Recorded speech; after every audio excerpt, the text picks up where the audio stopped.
কম্পাসের সাথে চ্যালেঞ্জ ধরে মোনালিসা এবার ব্লাড দিতে গিয়ে প্রান্তিকের সাথে অদ্ভুত কাণ্ড করলো। হ্যাঁ বন্ধুরা, এমনটা হতে চলেছে আজকের পর্বে। বিস্তারিত জানতে ভিডিওটিতে লাইক দিয়ে চ্যানেলটিকে সাবস্ক্রাইব করে পুরো ভিডিওটি তোমরা দেখতে থাকো।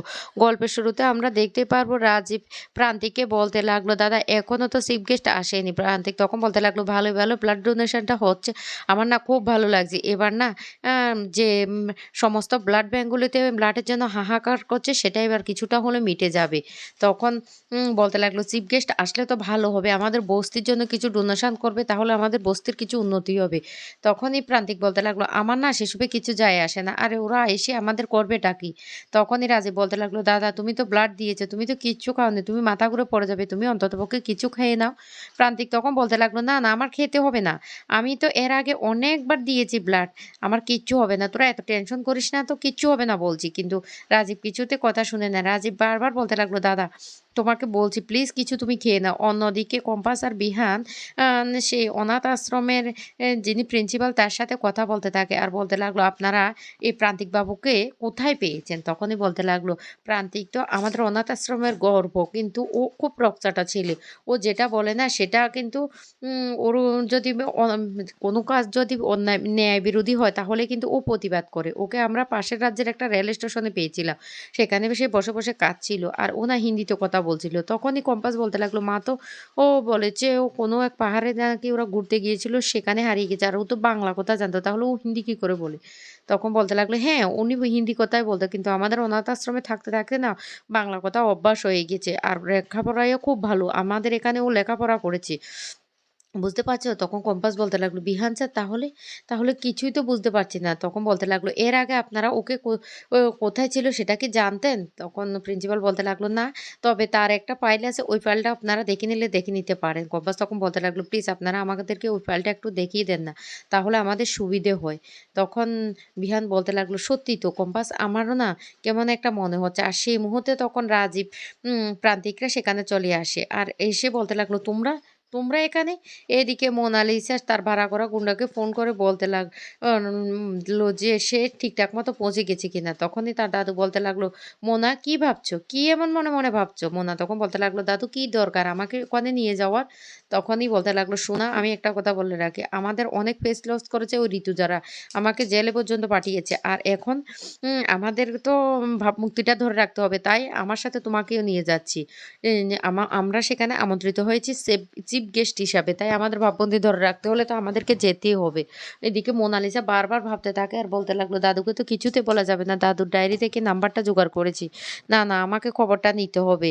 এই বলে ফোন করে আর বলতে লাগলো, হ্যাঁ কম্পাসরা তো বেরিয়ে গেছে বাড়ি থেকে, কেউ আমাকে বুঝতেও পারেনি চিনতে পারেনি। এইভাবে লোকটা আস্তে আস্তে করে কথা বলতে থাকে। তখনই সন্দেহ হয়ে যায় সেই অভিজ্ঞান দত্তের। অভিজ্ঞান দত্ত তখন বলতে লাগলো, মোনা কার সাথে কথা বলছো? মোনা তখন তাড়াতাড়ি কথা ঘুরিয়ে বলতে লাগলো, না দাদু এমনিতেই কথা বলছি, কিছু না। তখন বলতে লাগলো, না তুমি কিছু একটা আমার থেকে লুকানোর চেষ্টা করছো। এদিকে বাবুলাল কাকা এসে বলতে লাগলো, এই তুমি কাকে বলছো? তো কোনো অসুবিধা হয়নি, কেউ বুঝতেও পারেনি? তখন বলতে লাগলো, না না আমি বাড়ির সবার সাথে কথা বলছিলাম, বুঝতে পারছো? বাবুলাল কাকা তখন বলতে লাগলো, ঠিক আছে তুমি ওই দিকটা গিয়ে কাজ করো, এখানে বসে বসে কি করছো? তখন ওই লোকটা সেখান থেকে অন্যদিকে কাজ করতে চলে যায়। কিন্তু বাবুলাল কাকা তখনও সন্দেহ হতে থাকে। অন্যদিকে প্রান্তিক এই কম্পাসকে দেখে বলতে লাগলো, তুমি এখানে কি উদ্দেশ্যে এসেছো? তখন কম্পাস কি বলবে কিছুই বুঝতে পারে না। কম্পাস তখন বিহানের দিকে তাকিয়ে থাকে। এদিকে বিহানও তখন কি করবে বুঝতে পারে না। তখন হঠাৎ করে কম্পাস তাড়াতাড়ি কথা ঘুরিয়ে বলতে লাগলো, আমি আমি এখানে ব্লাড দিতে এসেছি। তখন বলতে লাগলো, তুমি কি করে জানো এখানে ব্লাড ডোনেশন হচ্ছে? কম্পাস তখন বলতে লাগলো, কেন?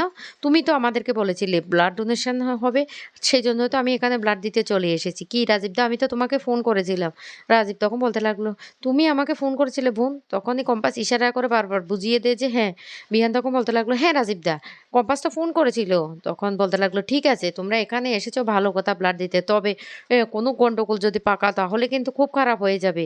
অন্য কোনো উদ্দেশ্যে এখানে আসো না তো? কম্পাস তখন বলতে লাগলো, অন্য কোনো উদ্দেশ্য মানে? কি উদ্দেশ্য থাকতে পারে? তখন বলতে লাগলো, না না কিছু না, তোমরা ঠিক আছে কথা বলো, আমি বাইরে যাচ্ছি। চিফ গেস্ট আসার সময় হয়ে গেছে। এরপরে রাজীব আর কম্পাস সহ সবাই বাইরে বেরিয়ে আসে। তখনই ই প্রান্তিক বলতে লাগলো, এই তো চা নিয়ে এসেছে, গরম গরম চা খেয়ে নাও তো। তারপরে সবাই চা খেতে শুরু করে। এদিকে অভিজ্ঞান দত্ত তার নাতনি মোনাকে নিয়ে সেখানে চলে আসে।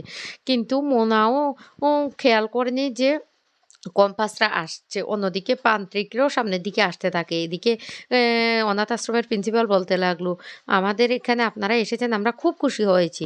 আর তখনই সেই মুহূর্তে ধাক্কা লাগে প্রান্তিকের সাথে মোনার। আর প্রান্তিকের হাতে চাটা মোনার শার্টের মধ্যে পড়ে যায়। মোনা তো প্রচন্ড রেগে যায় এবং খুব বাজে ব্যবহার করতে থাকে। তখন অভিজ্ঞানবাবু মোনাকে টেনে নিয়ে বলতে লাগলো, "মোনা এটা কি করছো? তুমি কি ওকে চেনো? এভাবে ব্যবহার করছো কেন? এখানে আমাদের ভাবমূর্তিটা ধরে রাখতে হবে। হাসিমুখে সবটা মেনে নাও।" মোনা তখন কি করবে বুঝতে না পারে তার দাদুর কথা রাখার জন্য হাসিমুখে বলতে লাগলো, "কি হয়েছে? ভালোই তো হয়েছে। কোনো অসুবিধা নেই। শাড়ি তো একটু পড়েছে। আমি এখানে এসেছি দাদুর সাথে।" এই কথা বলতে প্রান্তিক তখন বলতে লাগলো, "হ্যাঁ।" তখন মোনা বলতে লাগলো, "কম্পাস তুই এখানে?" প্রান্তিক তখন বলে উঠে, "কম্পাস না, এখানে ব্লাড দিতে এসেছি।" তখনই মোনা কথা ঘুরিয়ে বলতে লাগলো, "ও তুই ব্লাড দিতে এসেছিস?" তখন বলতে লাগলো, "আমিও তো ব্লাড দিতে এসেছি।" অভিজ্ঞানবাবু তখন বলতে লাগলো, "মোনা তুমি কি বলছো?" তখন বলতে লাগলো, "হ্যাঁ দাদু, আমিও ব্লাড দেব।" আর মনে, মনে বলতে লাগলো, "কম্পাস ব্লাড দিয়ে নিজের ক্রেডিটটা নিয়ে নেবে, বিহানের কাছে আবার ভালো সাজার চেষ্টা করবে, সেটা তো আমি কিছুতেই হতে দিতে পারব না। না, আমাকেও ব্লাড দিতে হবে।" এদিকে অভিজ্ঞানবাবু বারবার করে মোনালিসাকে বোঝানোর চেষ্টা করে সে যেন ব্লাড না দেয়। কিন্তু ও কিছুতে কোনো কথা শুনে না। আ মোনা তখন বলতে লাগলো, "না দাদু, আমাকে ব্লাডটা দিতে হবে। কম্পাস নিজে একা ক্রেডিট নিয়ে নেবে সেটা আমি কিছুতেই মেনে নেব না।" আর তখন কম্পাস হাসতে থাকে। কম্পাস তখন বলতে লাগলো, "মোনা ম্যাডাম নাকি ব্লাড দেবে। বিহান স্যার যে একটা সুই ফোটাতে ভয় পেয়ে যায় সে ব্লাড দেবে। আমার না কেমন একটা লাগছে।" এদিকে মোনালিসা বলতে লাগলো, "কম্পাস তুই বারবার বিহানের কাছে ভালো সাজার নাটক করছিস তো? দেখ এবার তোর ভালো সাজাটা না আমি কিভাবে এ নষ্ট করে দিই। তুই কিছুতে ভালো হতে পারবি না।" এদিকে প্রান্তিকও বুঝতে পারে যে মোনালিসা তার দাদুর জন্য এমন বিগড়ে গেছে, এমনটা হয়ে গেছে। আর তখন বলতে লাগলো, "দাদুটা তো সুবিধের মনে হচ্ছে না।" এদিকে ব্লাড দিতে চলে আসে মোনালিসা কিন্তু সে তো সুই ফুটাতে ভয় পায়। তখন আ এমন কাণ্ড করতে থাকে যা দেখে রীতিমতো কম্পাস হাসতে থাকে আর বিহানকে বলতে লাগলো, "বিহান স্যার আপনার গার্লফ্রেন্ড তো এবার ব্লাড দিচ্ছে। আপনার গার্লফ্রেন্ডের জন্য কিছু ফলমূল কিনে নিয়ে আসুন।" তখন বিহান প্রচন্ড রেগে যায় আর বলতে লাগলো, "এসব কেন বলছো? ওর জন্য অভিজ্ঞতা তো আছে না? ওই নিয়ে আসবে।" অন্যদিকে দেখা যায় প্রান্তিক সেই মোনালিসার কাছে গিয়ে বলতে লাগলো, "তোমাকে তো দেখে মনে হচ্ছে না তুমি এনজয় করে ব্লাডটা দিতে এসেছো। আমার তো মনে হয় তোমার কোনো একটা গন্ডগোল আছে।" তখনই বলতে লাগলো, "আপনি কি বলতে চাইছেন? আপনি এখানে কি করছেন? যান আপনি এখান থেকে।" তখন কম্পাস খুব হাসতে থাকে। এদিকে প্রান্তিক তখন বিহানকে বলতে লাগলো, "বিহান ওর কি মাথায় গন্ডগোল আছে?" বিহান তখন বলতে লাগলো, "কেন?" তখন বলতে লাগলো, "না মেয়েটাকে দেখে আমার মনে হয় ওর মাথায় কোনো গন্ডগোল আছে। না হলে ও এমন আচরণ করে কেন?" এদিকে অভিজ্ঞানবাবু ও সবার সামনে বলতে লাগলো যে তার নাতনি নাকি খুব সাহসী। আর মোনালিসার কাছে এসে বলতে লাগলো, "মোনা তুমি তো খুব সাহসী মেয়ে। হ্যাঁ? তুমি এনজয় করো।" কিন্তু প্রান্তিক তখন বলতে লাগলো, "না, ওটা তো আমার সুবিধার মনে হচ্ছে না। আমার মনে হচ্ছে কেউ জোর করে উনার থেকে ব্লাড নিচ্ছেন।" তখন মোনা রেগে বলতে লাগলো, "খবরদার! খবরদার আপনি আরেকটা কথাও বলবেন না। আপনি এখান থেকে যান।" কব্বাস তখন হাসতে থাকে আর বলতে লাগলো, "কি মোনা ম্যাডাম আমার সাথে চ্যালেঞ্জ ধরে বিহান স্যারের কাছে ভালো সাজার জন্য ব্লাড দিতে গিয়েছেন না? এবার বুঝুন ঠেলাটা। কত ধানে কত চাল হয়। তো বন্ধুরা কেমন লাগলো আজকের পর্বটি?